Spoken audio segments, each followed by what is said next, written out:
모세가 40일 동안 시내산에 올라가서 10계명을 받아서 내려왔습니다. 40일 동안 먹지도 않고 물도 안 마셨는데 내려왔을 때 사람들이 깜짝 놀랐습니다. 왜냐하면 얼굴에서 막 빛이 나는 거예요. 사람들은 이제 모세가 말씀을 다 전했는데 계속 자기 얼굴을 보는 그 사람들 때문에 거의 두려워하면서 보니까 수건으로 얼굴을 가렸다 그랬습니다.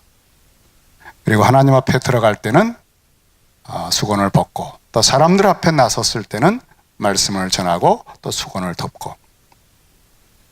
이것을 바울은 아주 독특하게 해석을 했는데, 그 수건으로 가린 것은 그 영광이 영원하지 않기 때문이다. 율법의 사역은 끝이 있다는 거예요. 옛 언약은 끝이 있고, 그래서 그 영광이 사라지는데 그 사라지는 걸 가렸다라고 해석을 했습니다. 그러면서 그리스도 안에서 새 언약을 받았고 그 새 언약의 일꾼된 우리는, 바울은 절대 얼굴 가리지 않는다.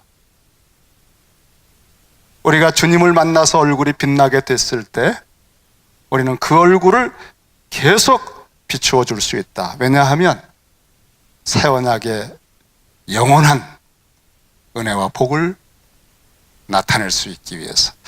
그런 얘기를 오늘 좀 했어요.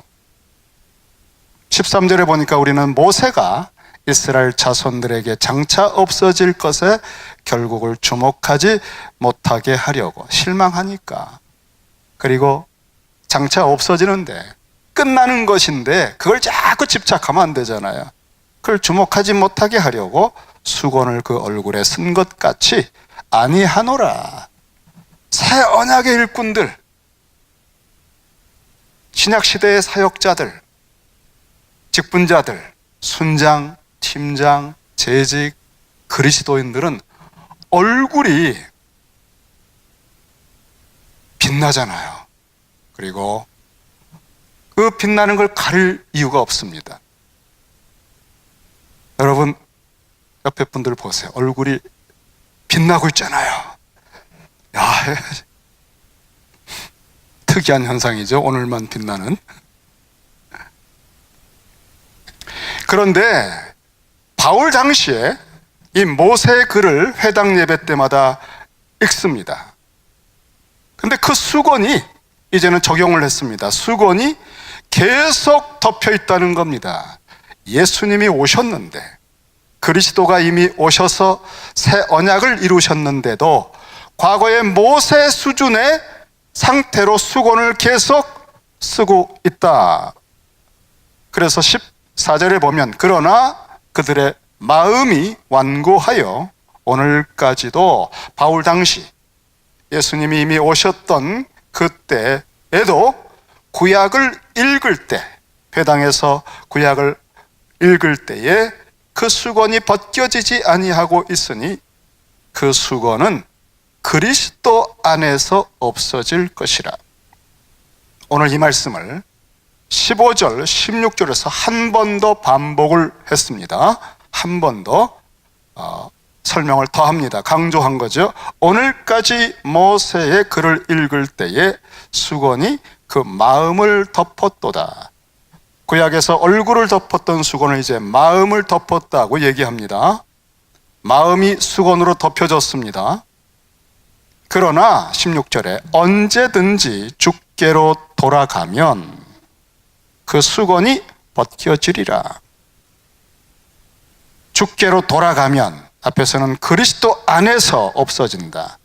주님께로 돌아가면, 새 언약을 주신 예수를 바라보고 예수 그리스도의 복음을 믿고 그 십자가의 은혜를 받고 주께로 돌이키면,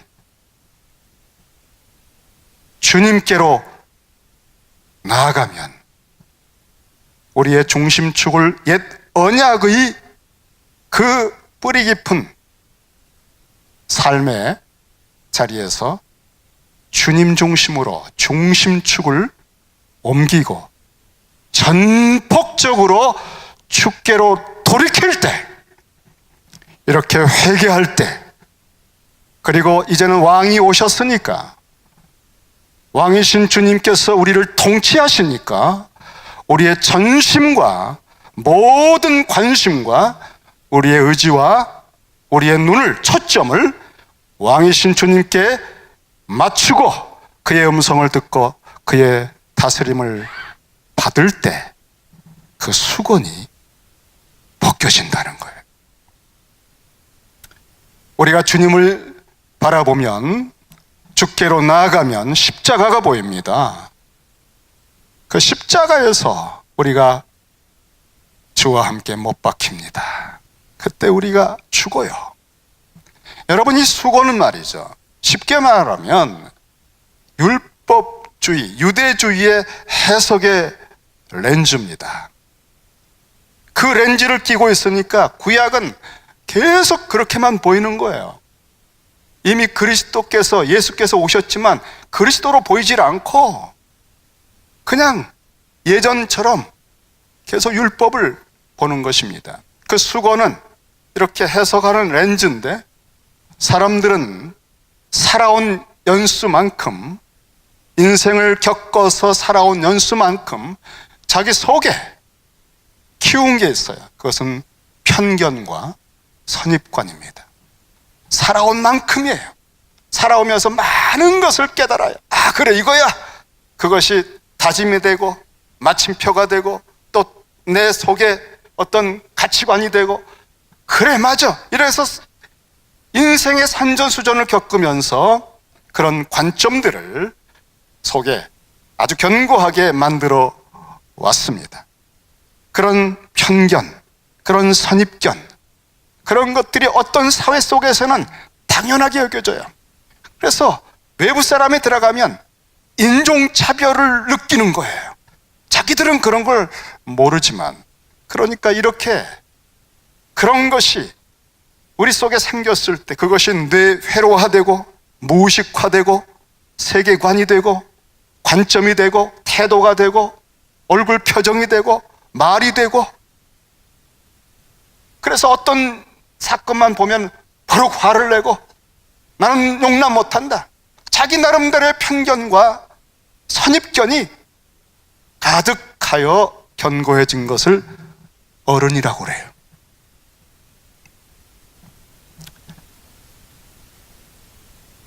바로 그와 같은 것이 수건입니다. 그것을 가지고 세상을 보는 것입니다. 그것이 세뇌된, 계속하여 진화론을 배우다 보면 모든 만물이 물질로 보이는 거예요. 다른 것으로 보이지 않아요. 영적 현상도 보이지 않아요. 그래서 이런 수건을 덮어 쓰고 있는 상태를 맹인이라고 합니다. 눈을 떴으나 보지 못하는 거예요. 예수께서 오셨지만 나사렛 사람 정도로, 요셉의 아들 아니야, 그렇게만 보이는 것입니다. 그 수건이 벗겨지질 않은 상태에서는 참으로 맹인처럼 살아갈 수밖에 없습니다. 그러다가 그리스도를 만나서 그 나 자체가 되어버린, 아주 뿌리 박혀버린, 쩔어버린 그것이 나 자신인 그 렌즈가, 그 프레임이 십자가에서 통째로 못 박혀 죽는 거예요. 통째로. 렌즈만 벗는 게 아니에요. 옛사람이 십자가에서 통째로 죽는 겁니다. 이게 주께로 돌아가면 하는 말씀 속에 있는 뜻이에요. 그럴 때 그 렌즈가 죽는 거예요. 벗겨지는 거예요. 그리고 죽고 그리스도의 부활 속에서 거듭날 때에 영적인 눈이 다시 뜨이는 겁니다. 이때부터 보이는 겁니다. 여러분, 수건을 덮은 상태가 그래서 굉장히 심각한 것입니다. 이건 뭐 권면을 해도 안 되고요, 뭐 부탁을 해도 고치지 못합니다. 그래서 교리 논쟁이 다 쓸데없는 겁니다. 교리는 그 렌즈를 끼고 있는 거거든요. 끝까지 싸우는 거예요. 십자가에서 내가 죽고 성령 안에서 새로워지지 않으면 보이지 않는 세계가 있습니다. 한 예를 들어서 신명기 21장 23절에 22절에 보면 사람이 만일 죽을 죄를 범함으로 내가 그를 죽여 나무 위에 달거든, 이렇게 표본으로 이처럼 악한 죄는 이 모양이 된다라고 그 시신을 나무 위에 달았습니다. 그렇게 할 경우에 그 다음 말씀이 중요하죠. 21장 23절 신명기, 그 시체를 나무 위에 밤새도록 두지 말고 그날에 장사하여 내 하나님 여호와께서 기업으로 주시는 땅을 더럽히지 말라. 그 다음 말씀, 나무에 달린 자는 하나님께 저주를 받았음이니라. 나무에 달린 자는 하나님께 저주를 받았음이니라. 모세의 율법 중에서도 신명기에 나오는 이 한 말씀이 사울이라고 하는 청년, 가말리엘 밑에서 학위를 따고 정말 율법의 모든 것을 배워서 또 바리새인 중에 바리새인으로 열심을 가지고 이 모든 율법의 수건을 뒤집어 쓰고 그 렌즈로 세상을 보는 특별하고 탁월한 사람 사울이 자기 주변에 막 소문이 납니다. 나사렛 예수가 그리스도라고 하는 사람들이 생기는 거예요. 그런데 나사렛 예수는 십자가에 못 박혀 죽은 사람이에요. 이 수건을 뒤집어 쓰고 있는 사울이라고 하는 청년의 렌즈에는 나무에 달린 자는 저주를 받은 자인데, 그게 그리스도라고 하니까 이 그리스도를 사모하고 그리스도를 기다리는 이 열정적인 청년은 거의 피가 거꾸로 솟았어요. 뭐라고? 나무에 달린 저주받은, 하나님께 저주받은 자를 그리스도라고 하는 이런 것들은 내가 눈 뜨고 있는 한 가만히 두지 못한다. 모두 잡아서 내가 끌어들일 거다. 심지어 돌로 쳐서 스데반이 죽게 만들었던 사람이에요. 수건을 쓰고 있는 상태로 예수의 십자가가 절대 보이질 않습니다. 그냥 율법으로만 보이는 겁니다. 나무에 달린 자는 저주를 받았다. 절대 메시아가 될 수 없는 거예요. 그러다가 공문을 가지고 그리스도인들을 잡아서 가두기 위해서 가다가 다메섹에서 정오의 해보다 빛나는 그것이 얼굴에서 나왔습니다. 여러분, 얼굴에서 빛이 나왔어요. 부활하신 주님의 얼굴에서. 그래서 여러분, 우리가 그리스도인들이 말이죠, 오늘 말씀을 보면은 그리스도인들이 변화가 되면 얼굴이 빛이 난다는 거예요.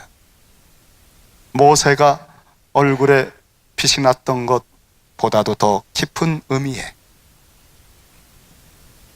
변화된 사람, 그리스도의 형상, 하나님의 형상으로 내적인 변화가 일어나면 얼굴에도 나타난답니다.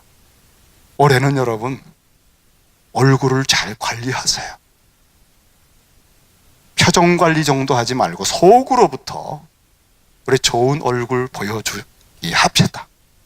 아름답고 거룩하고 화평하고 온유하고 사랑스러운, 정말 그런 주님의 얼굴 같은 얼굴을 우리 올해는 만들어 가도록 하십시다. 그 빛나는 얼굴의 빛을 통해 눈이 멀고 주여 누십니까 했을 때 나는 내가 핍박하는 나사렛 예수라고 하는 말을 듣고 얼마나 놀래고 충격을 받았겠습니까? 나무에 달린 자, 저주받은 자 예수 그랬는데 저 부활하신 그 영광스러운 빛을 가지고 비추시는 분이 예수라는 거예요. 이 논리가 안 맞잖아요. 자기는 평생에 바리새인으로 부활을 믿고 의를 열심히 행하여 율법을 지키면서 그 영광스러운, 저 영광스러운 부활에 이르고자 그렇게 달려가고 열심을 내는데 마음속에는 회칠한 무덤같이 늘 업앤다운이 있고 절망했다가 또 율법을 지키면 우쭐거렸다가 하는 이 헤어나올 수 없는 늪에 살고 있는데, 저 영광스러운 빛이, 하나님의 형상에 그 완전하신 빛이 들이비치면서 사울은 거꾸러지고 사흘 낮밤을 식음을 전폐하며 기도하게 되었습니다. 이게 무엇입니까? 그때 그가 깨달은 거예요. 또 깨닫게 해주신 거죠. 눈에서 비늘이 벗겨지면서 아나니아의 안수를 받고 비늘이 벗겨지고 바리새인 유대인의 그 수건이 벗겨진 거예요. 십자가의 체험을 하게 된 것입니다. 십자가를 깨닫게 된 거예요. 십자가의 도를. 아, 이거였구나. 나무에 달린 자는 저주를 받았다고 수건이 덮인 채로만 봤을 때는 예수는 정말 이단의 주체인데, 이제 보니까 수건이 벗겨지고 비늘이 벗겨지고 나니까 이렇게 보이기 시작해서 눈이 뜨였어요. 그가 갈라디아서 3장 13절에서 이렇게 말씀을 하고 있습니다. 그리스도께서 우리를 위하여 저주를 받은 바 되사. 나무에 달린 자는 저주를 받았는데 이제 보니까 예수라고 하는 분이 자기 죄 때문에 저주를 받고 나무에 달린 것이 아니라는 것을 알게 된 겁니다. 왜냐하면 그 의로우신 분을 봤거든요. 하나님의 인정을 받고 부활하셔서 그 의의 빛을 발하시는 분을 봤습니다. 자기 죄 때문이 아니구나. 그렇다면 뭐냐? 여기서 그가 논리적으로 기가 막힌, 정말 그 시대를 완전히 뿌리채 뒤바꾸는 아주 중요한 하나님의 깨우침을 받습니다. 십자가에서 저주를 받아 죽은 그것은 우리를 위하여구나. 자신은 죄가 없는데 우리를 위하여 대신 저주를 받았구나. 대속이라고 하는 어마어마한 단어를 그가 깨닫게 됩니다. 대속. 자신에게는 죄가 없지만 죄인을 위하여 대신 죽어주시는, 저주받으시는 이 십자가의 원리를 깨닫게 된 거예요.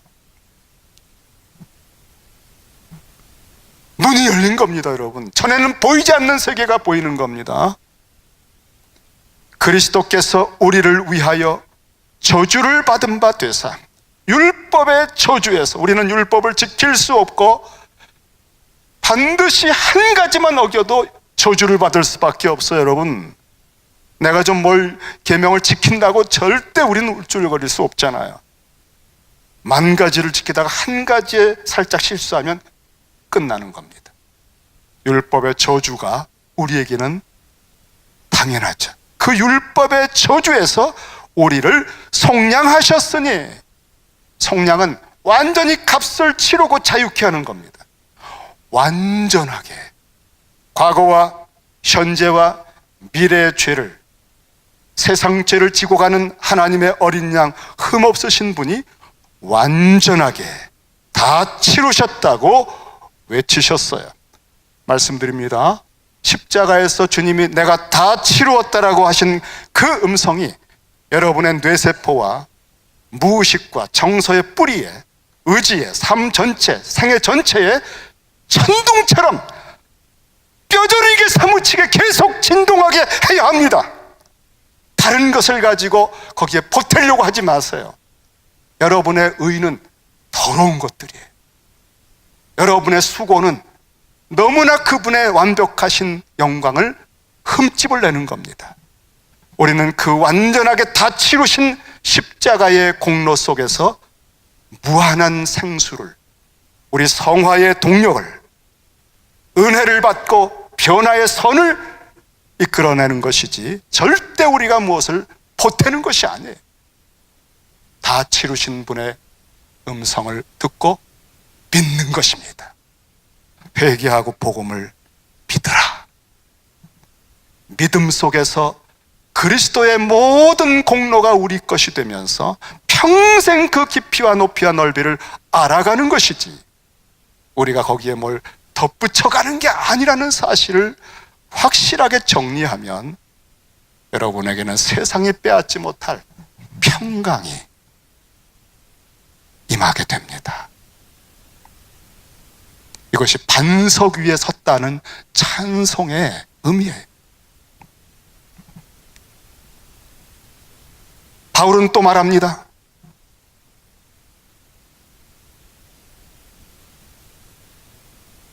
기록된 바 율법의 저주에서 우리를 속량하셨으니, 그리고 그 다음에 기록된 바 나무에 달린 자마다 저주 아래 있는 자라 하였습니다. 여기서 신명기 말씀을 인용하는 거예요.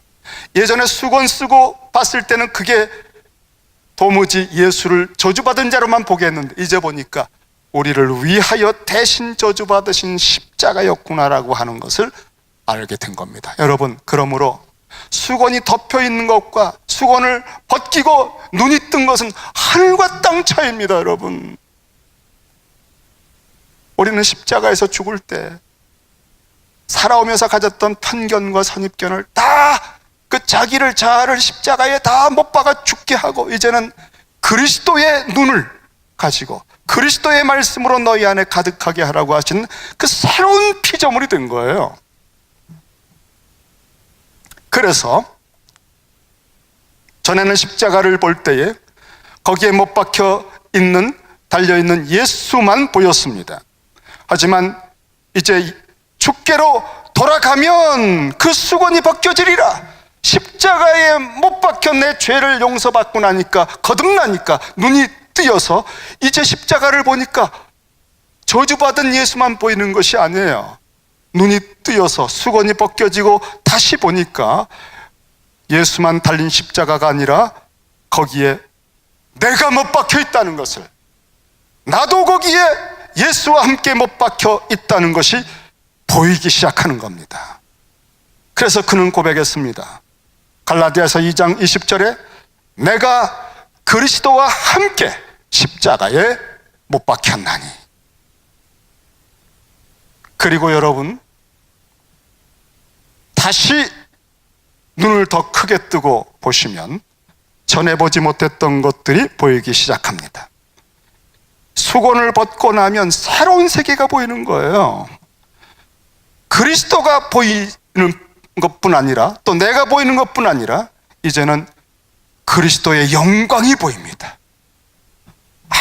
아무 흠도 점도 없는, 성령으로 잉태하시고 티끌도 죄가 없는 충격적인 존재, 흠 없는 분의 영광이 보이고, 그 흠 없으신 분이 내 죄를 다 뒤집어 쓰시고 벌거벗긴 채 영원한 진노와 저주에 처절한 절규를 뱉으시면서 못 박혀 죽으시는 그 사랑과 긍휼의 영광이 여러분의 심령에 비추오게 되는 거예요. 눈이 뜨인 거죠. 그리고 하나님의 공의가 얼마나 서슬퍼러며, 아들이라도 죄인의 자리에 섰을 때는 가차없게 임하는 그 공의에 대해서도 영광이, 하나님의 영광이 보이는 거예요.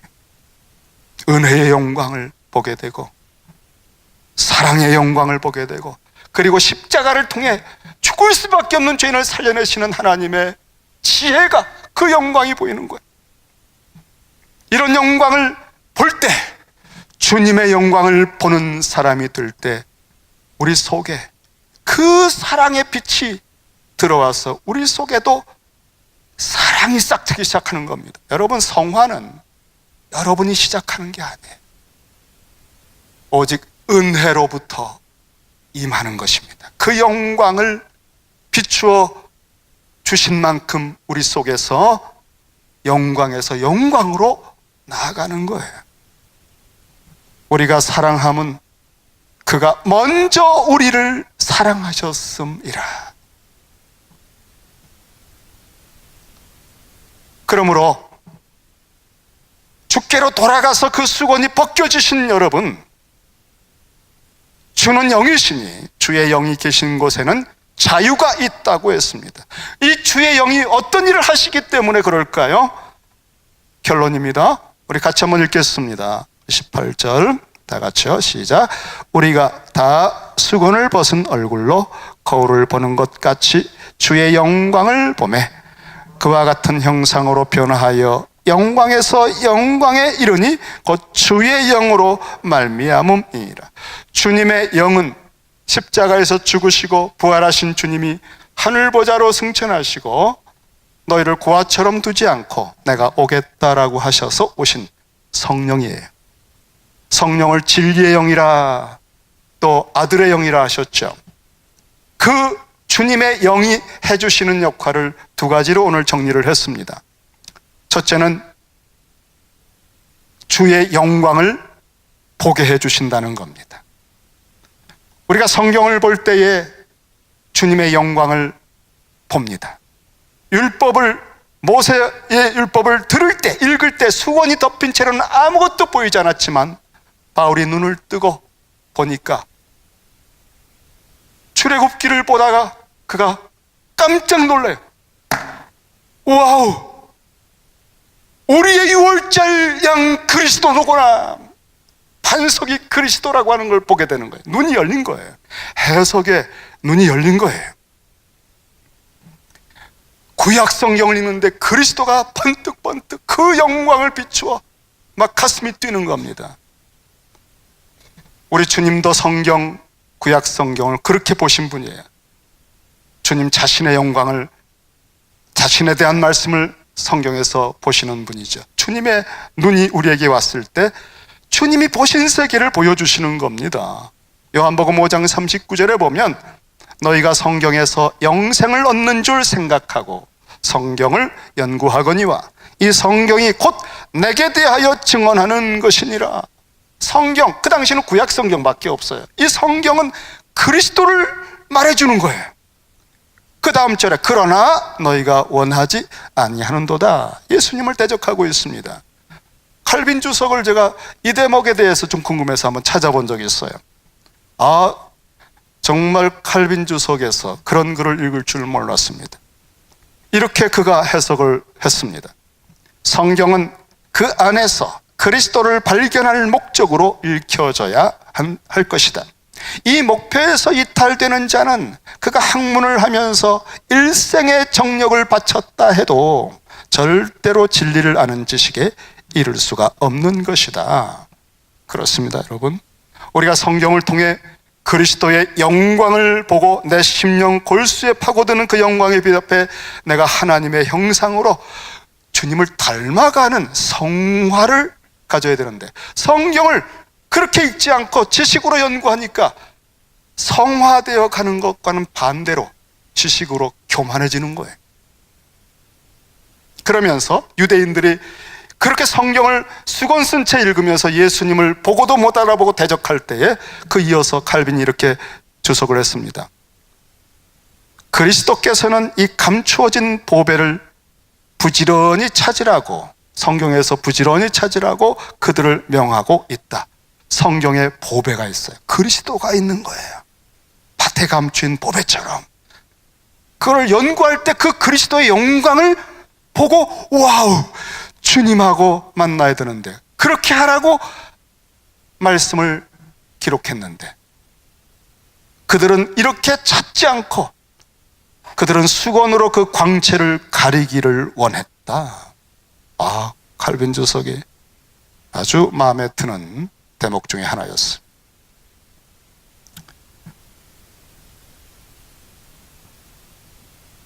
주님 앞에 올 한 해 저희들이 다른 어떤 것으로 목표를 삼지 않고 우리가 변화되기 위해서는 어떤 다른 노력을 하지 않고 주님의 영광을 봐야 돼요. 여기 그 목표를 말하기를 주의 영광을 보매 그와 같은 형상으로 변화하여 영광에서 영광에 이르니 그랬습니다. 여러분, 주님의 형상으로 변화되는 것이 목표라는 거예요. 이거는 보통 목표가 아닙니다. 창세전에 그리스도 안에서 우리를 택하신 목표입니다. 우리가 예정과 또 예지 여러 가지 논리를 가지고 논쟁을 하지만 정말 중요한 것은 창세전에 그 예정이라는 의미의 목표가 뭐냐가 더 중요해요. 에베소서 1장에 창세전에 그리스도 안에서 우리를 택하사 그랬고요. 그리고 우리를 예정하사 예수 그리스도로 말미암아 자기 아들들이 되게 하셨으니 하나님의 목표가 더 중요합니다. 로마서 8장에서는 29절에 하나님이 미리 아신 자들로 또한 그 아들의 형상을 본받게 하기 위하여 미리 정하셨으니, 여러분 쓸데없는 논쟁에 세월 보내지 마세요. 우리의 존재 목적은 아들의 형상을 본받는 것입니다. 이는 그런 많은 형제 중에서 맏아들이 되게 하려 하심이라. 그리스도의 장성한 분량을 닮아갈 때 우리 주님께서는 모든 당신을 닮은 하나님의 백성들로 말미암아 영광을 받으시게 될 거예요. 우리가 주님을 닮아가야 주님께 영광이 됩니다. 못된 짓 하고 다니면 아버지의 가슴이 날마다 눈물과 피눈물을 흘립니다. 자식이 밖에 나가서 잘하면 부모의 영광이잖아요. 우리가 주님을 닮아갈 때 창세전에 그 목표가, 우리에 대한 목표가 그리스도를 닮는 거예요. 그래서 거듭났을 때는 그리스도의 형상으로 거듭났다가 성화는 무엇입니까? 장성한 분량으로 주님을 닮아가는 거예요. 영화는 무엇입니까? 주님 오셨을 때 우리가 그를 보고 그의 형상과 같음을 알게 되는 거예요. 그가 나타내심이 되면 우리가 그와 같은 줄을 아는 것은 그의 계신 그대로 볼 것을 인함이라. 이렇게 창세전부터 그리고 우리가 거듭나고 성화되고 영화되는 모든 것에 관통하는 목표, 그리스도의 형상을 닮아가는 것. 그런데 어떻게? 주님의 영으로만, 어떻게? 기록된 말씀을 통하여, 어떻게? 주님의 영이 친히 우리 속에 진리의 영으로, 아들의 영으로 오셔서 말씀을 읽을 때 말씀을 열어주사 그리스도의 영광을 보게 하셔서 그것이 내 심령에 비추어 나로 하여금 영광에서 영광으로 점점 더 그리스도를 닮아가게 한다는 것입니다. 여러분, 이 방법과 이 하나님의 거룩한 지혜에 초점을 맞추지 않고 많은 방법을 사용해 봐야 얼마 남지 않은 세월 다 소진하고 맙니다. 하나님께서 가르쳐 주신 방법대로 성화를 해야 돼요. 그 방법 안에 초점을 맞추고 여러분이 전심을 기울여야 돼요. 그럴 때 주의 영이 눈을 열어 말씀 속에 그리스도를 보게 하는 겁니다. 그저 읽고 그저 성경 공부하고 그저 그런 게 아니에요. 여러분, 말씀이 열릴 수 있어야 그리스도가 보일 수 있다는 거예요. 최근에 큐티하면서 1월 1일부터 막 숨이 턱턱 막힐 만큼 그리스도의 영광을 보여주시는데, 여러분 마가복음 그렇게 하고 계시죠? 우리가 하기로 했잖아요. 잊으시진 않았죠? 눈을 열어주시옵소서. 내게 하시는 말씀 듣게 하시옵소서. 내 눈을 열어주옵소서. 주님을 보게 하옵소서. 기도하고 말씀을 펼쳐 주와 만나시기를 바랍니다. 주의 예배 가운데 임재하신 주님이 오늘 이 설교를 통해서도 여러분에게 그리스도의 영광을 비추어 주셔요. 교회 전체가, 우리가 서로 이렇게 그리스도의 영광을 비추어 주는 거예요. 덕을 세운다는 말씀이 그 뜻입니다. 그 주님께서 십자가에서 저주를 받으신 건 여러분을 위한 것입니다. 그래서 그 십자가에서 죽으신 그 일을 가지고 말씀하셨습니다. 내 살을 먹으라, 내 피를 마시라. 이 살과 피는 주님이 우리를 위하여 죽으시고 부활하신 그 십자가의 모든 것을 믿음으로 완전히 받고 그리스도와 함께 연합하는, 그래서 주님을 내 전심으로 다시 기억하고 기념하는 그러한 예식입니다. 우리 1월 1일 지나서 첫 주 예배의 성찬식이 얼마나 의미가 있는지, 주님하고 이렇게 하나가 되고 주의 사랑의 영광, 은혜의 영광, 나를 사랑하사 자기 몸을 버리신 그리스도를 믿는 믿음 가운데 살아가는 한 해를 열어주시는 이 성찬 가운데 주님을 오늘 깊이 만나게 되시기를 바랍니다. 주님 감사합니다.